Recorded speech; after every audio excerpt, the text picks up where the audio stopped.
যে আচ্ছা, তোমার সাথে আমার সাথে 3টা বছর হয়ে গেছে সম্পর্ক করলো, আর আমার স্বামীর যা কিছু আছে সব তো তোমাকেই আমি দিয়েছি, ঠিক আছে? এখন আমার স্বামী যদি বাড়িতে আসে, আমার কাছ থেকে তো নিশ্চয়ই হিসাব কিতাব নিবে। তখনকার বলবো প্রতি মাসে তোমারে 1 লাখ 1.5 লাখ করে টাকা পাঠাইছি, ঠিক আছে? আহ তুমি সেই টাকাগুলা কি করছো? তখনকার তো এটা বলবে। কিছু টাকা তো ব্যাংকে রাখছি, রাখালে কি হয়েছে? তোমাকে যে টাকাটা দিছি সেই টাকাটার কথা আমি কি জবাব দেব? সে তার তো হিসাব আছে, প্রতি মাসে 1 লাখ 1.5 লাখ টাকা করে দিলে 3 বছরে কয় লাখ টাকা হয়। সে তো আসার সময় হয়ে গেছে, আর 1 মাস পর বাড়িতে আসবে। তাকে আমি বললাম, বলার পর সে বলল যে আচ্ছা ঠিক আছে, তোমাকে আমি পরে জানাবো। আমি কই কি রে, আমার পরে জানাইবো? 3টা বছর হয়েছে, 10-12 লাখ টাকা নিয়ে খাইছে, এখন আমি কি করব? পরে দেখা গেছে তারে আমি বললাম যে তুমি যদি আমাকে বিয়ে না করো তাহলে কথা বলো কেন? ও বলতেছে যে দেখো আমি কি বলছি, তোমাকে বিয়ে করব না, আমি তোমাকে বিয়ে করব। তারপরে লাস্ট যখন ওর সঙ্গে আমার সঙ্গে কথা হয়, ও আমাকে বলতেছে সুমি, তুমি আমাকে 2 লাখ টাকা দিতে পারো? আমি বললাম কেন, কি করবা? সে বলতেছে যে দেখো, আমার যে ব্যবসা, সেই ব্যবসায় লস হয়ে গেছে, মানে ও ফলের ব্যবসা করতো, সেই ব্যবসায় লস হয়ে গেছে। তো তুমি যদি আমার 2 লাখ টাকা দিতে ভালো হতো। তারপর আমি আবার কি করলাম, ব্যাংকে থেকে আবার 2 লাখ টাকা উঠে আনলাম, 2 লাখ টাকা উঠে এনে ওকে দিলাম। ওটা হলো মানে লাস্ট। এরপরে দেওয়ার পরে উনি করলো কি, যে ফোন সুইচ অফ করে রাখলো। আসসালামু আলাইকুম, সবাই কেমন আছেন? আশা করি সবাই ভালো আছেন। তো আমার জীবনে একটা গল্প আছে, সেই গল্পটা বলার জন্য আমি আসছি। তো গল্পটা হচ্ছে যে দর্শক, আমার আমার ফ্যামিলিগত ভাবে আমার দেখে শুনে বিয়ে হয়। বিয়ে হওয়ার পর মানে ছেলেটার অনেক বড় লোক, অনেক আমাদের চেয়ে তো বেশি বড় লোক, টাকা পয়সা বাড়ি গাড়ি অভাব নাই। তারপর ওই ছেলেটার সঙ্গে আমার সঙ্গে বিয়ে হয়। বিয়ে হওয়ার পর তারপরে দেখা যাচ্ছে আর কি 1-1.5 বছর পরে আমাদের বাচ্চা হয়নি, এখনো আমাদের বাচ্চা হয়নি। তারপরে 1.5 বছর পরে হঠাৎ করে আমার ফোনে রং নাম্বার একটা কল আসে, ফেসবুকের মেসেঞ্জারে থেকে কল আসে। কল আসার পর তারপরে মানে ওই ছেলেটা হলো দেশ গ্রামে ব্যবসা বাণিজ্য করে। আর আমার যে হাজবেন্ড ছিল, উনি হলো থাকে অস্ট্রেলিয়া। তো ওনার টাকা পয়সা অনেকেই আছে। তো কোনো কিছুতে আমার আল্লাহর রহমতে দুঃখ কষ্ট কোনো কিছুতেই দিত না, খুব ভালো ছিল উনি। তারপরে দেখা গেছে এক পর্যায়ে আমার যে ওই ছেলেটার সঙ্গে পরিচয় হয়, সেই ছেলেটা মানে ভালোই করতে আছে, ঠিক আছে? আমার সাথে মানে অনেক কথাবার্তা বলে করে। কথাবার্তা বলার পরে তারপরে সে আমাকে একদিনকে হঠাৎ করে বললো কি, দেখো, সে আমাকে হঠাৎ করে বলতেছে যে তুমি আমাকে কিছু টাকা দিবা সুমি? আমি বলতেছি কেন, তুমি টাকা দিয়ে কি করবা? সে বললো কি আমার দরকার আছে। তারপরে দেখা গেছে আমাকে কত টাকার দরকার? সে বলে কি 50,000 টাকা। আমাকে 50,000 টাকা তোমার দরকার? আচ্ছা ঠিক আছে, দাঁড়াও, আমি আমার ব্যাংকে কিছু টাকা পয়সা আছে, সেখান থেকে তোমাকে আমি আইনা দিতেছি। তারপরে দেখা গেছে এরকম করে 50,000 টাকা ওর আমি দিলাম। দেওয়ার পরও কি করলো না করলো সেটা তো আর আমি জিজ্ঞেস করি নাই। তারপরে দেখা গেছে এভাবে আবার এই ভালোই দিনকাল কথাবার্তা ওর সাথে আমার সাথে যাইতেছে। কিন্তু যাইতে যাইতে দেখা গেছে 3 বছর ওর সঙ্গে আমার সঙ্গে পরিচয় হয়ে গেছে, অলরেডি 3 বছর পরিচয় হয়েছে। তো এর মধ্যে আমার স্বামী আর কি অস্ট্রেলিয়ায় থাকতো, উনি আর আসেনি। ওই প্রতি মাসে মাসে টাকা পাঠায় দেয়, করে খাওয়ান খরচের টাকা পাঠায় দেয়, ঠিক আছে? তারপরে উনি আর আসার পর ওই ছেলেটার সঙ্গে আমার সঙ্গে ভালো সম্পর্ক হয়ে যায়।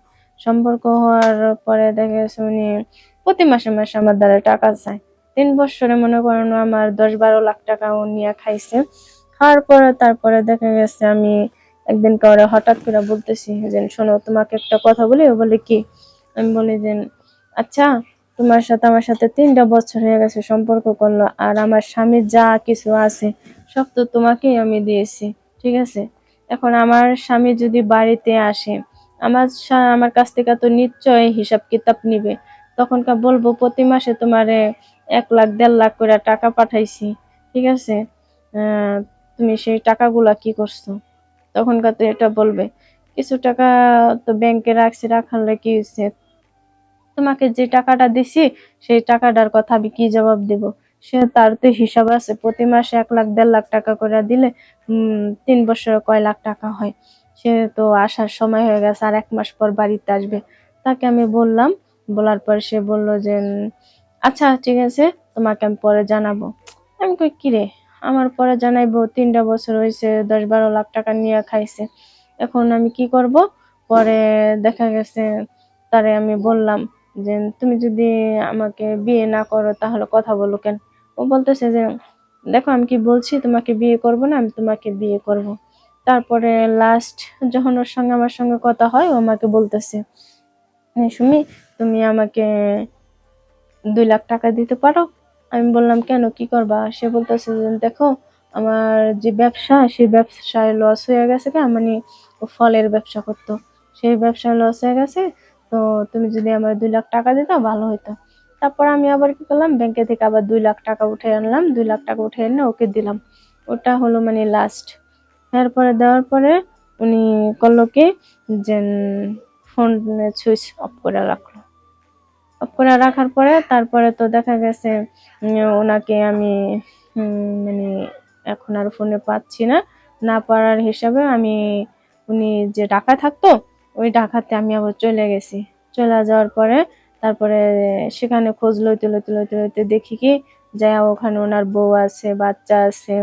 হুম সে আমাকে বলছে বিয়ে করে নাই, এটা বলছে। তা আমি তো জানি না যে উনি বিয়ে করছে না না করছে, ফোনে ফোনে যা বলছে তাই বিশ্বাস করেছিলাম। তারপরে দেখা গেছে আমার স্বামীরও আস্তে আর 1 মাস আসার বাকি, তাই এই ফাঁকে ওর সাথে আমি যাই জায়গা, ঠিক আছে না, টাকা পয়সার হিসাব আমি কি দিই ভাবে দিব, এজন্য তার সঙ্গে আমি চলে গেছিলাম। কিন্তু তার সঙ্গে চলে যাইতে পারি নাই দর্শক। দেখা গেছে ও যখন ফোনে সুইচ অফ করে রাখছে, তারপর ওর বাড়িতে যাই আমি উঠলাম, মানে ও আগের ঠিকানা আমার সত্যিকারের ঠিকানায় দিয়েছিল, সেই ঠিকানায় আমি গেছি, যা দিয়ে এই অবস্থা। এখন বলেন, আমি দেখা গেছে সেও একটা নারী, আমিও একটা নারী, একটা নারী হয়ে আরেকটা নারীর সংসার আমি কিভাবে নষ্ট করি? আমি তো চাইবো না, কিন্তু ও তো বলেছিল যেন বিয়ে করে নাই, শাদী করে নাই, এজন্য ওর সঙ্গে আমার সঙ্গে কথা হয়েছিল। তাহলে দর্শক এখন দেখা গেছে আমি আমার স্বামীকে ফালাই থুইয়া, ঘর সংসার বাড়ি ফালাই থুইয়া আমি চলে আসছি। এখন আমি কিভাবে যাব?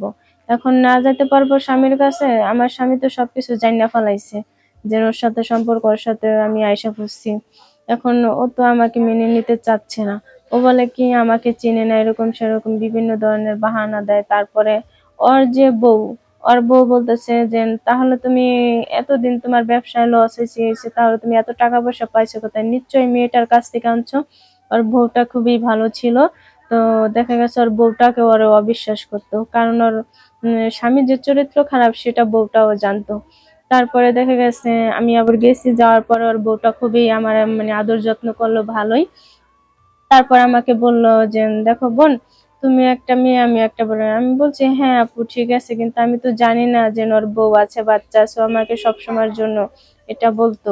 আমি আবার তার ভয়েস রেকর্ড ছিল, সব শুনাইছি। শোনানোর পরে তারপরে বললো যে না আপু ঠিক আছে, সমস্যা নাই, এখানে তো তোমার কোনো দোষ নাই।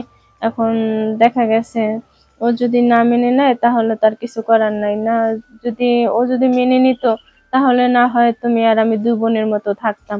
আমার কোনো দুঃখ নাই, কারণ আমি তোমার আমি দেখেছি, ঠিক আছে, তুমি যে এত ভালো ঘরের একটা মেয়ে, ওর সাথে কিসের জন্য সম্পর্ক করছো? আমি বুঝতে পারি নাই।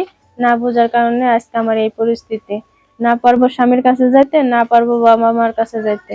দর্শকদেরকে বলছি, দর্শক বেশি লোভ করো না, লোভে পাপ, পাপে মৃত্যু।